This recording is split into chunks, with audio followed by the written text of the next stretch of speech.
Okay, I'm going to lay it down. To me, this doesn't pass the smell test, but you're free to think whatever you want.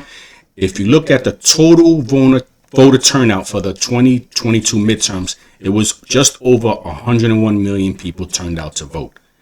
Now, with that being said, more of the votes were absolutely cast for the Republican candidates, which was just over 52 million, and then the Democrats turned out just over 47 million votes. In total, Republicans cast 5 million more votes than Democrats.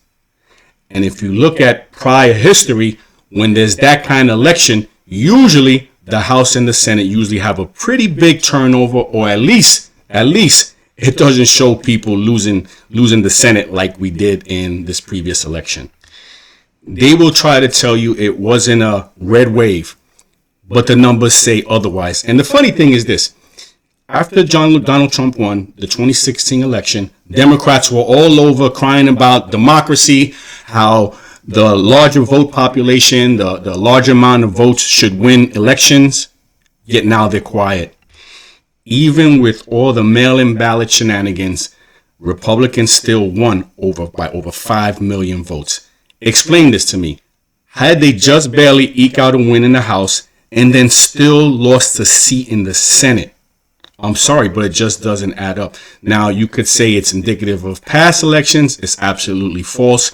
If you go back and you look at the 2014 midterms and the 2018 midterms, that isn't exactly what happened.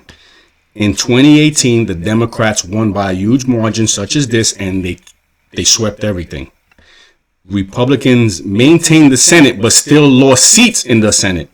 Now, if you want to go back to 2014 midterms, it's very similar to what happened here, and the Republicans won both the House and the Senate by huge margins. So what I'm trying to say is, when both sides, include the Republican and the Democrats, are trying to make Trump look bad, and they're trying to hold him responsible for the losses, when in fact that it was a very large turnout by Republicans, yet they still managed not to win big.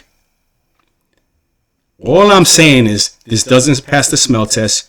You think what you want, but how do you win by over 5 million votes and you just barely win?